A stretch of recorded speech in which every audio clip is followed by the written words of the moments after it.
RBI notified non-banking financial companies registration, exemptions and framework for scale-based regulation Amendment Direction 2026, which is effective from 1st July 2026, under which NBFCs are now classified into three broad categories. First, let's discuss about Type I NBFCs. Entities operating with their own funds, that is, no public funds, also having no customer interface. Where such entities have an asset size of INR 1000 crore or more, they will continue to fall within the Type I NBFC registration framework with RBI. However, if at any point they begin accessing public funds or engage with customers, they will be required to seek registration as a Type II NBFC with RBI. Now here comes the interesting part.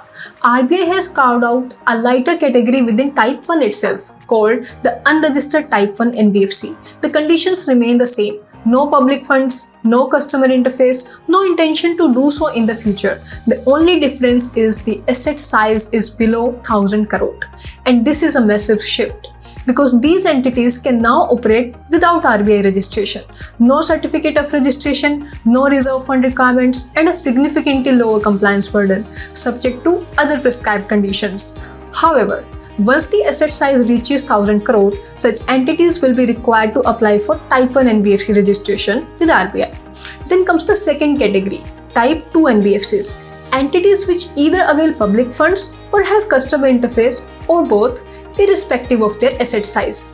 Now let's talk about the two words that will decide everything: public funds and customer interface. Most people think public funds means money raised from the public, but RBI says any borrowing can qualify as public funds. Public funds includes funds raised either directly or indirectly through public deposits, intercorporate deposits, bank finance, commercial papers, debentures, and basically any money coming from outside sources. Loans from directors or shareholders will also be classified as public funds. Even money availed through margin trading facility will also constitute public funds. Now let's come to customer interface. This term is also being interpreted very widely. Any customer-oriented activity like lending or providing guarantee or offering any other product or service, including to entities in the group, its shareholders, its directors, or to a customer, would constitute customer interface. However, loans to employees as per terms of employment condition or contract and not on commercial terms shall not be treated as customer interface. Now let's see who can actually qualify as an unregistered Type I NBFC.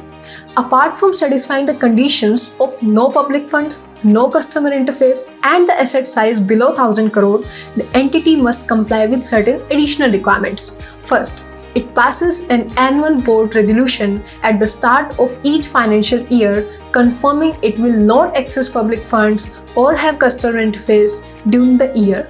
Second, it discloses its status as an unregistered Type I NBFC along with public fund and customer interface status in the notes to accounts of its financial statements.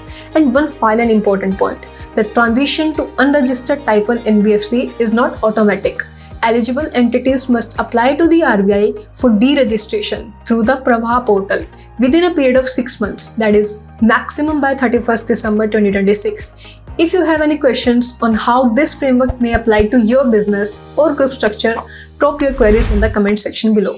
We would be happy to address them. Thank you.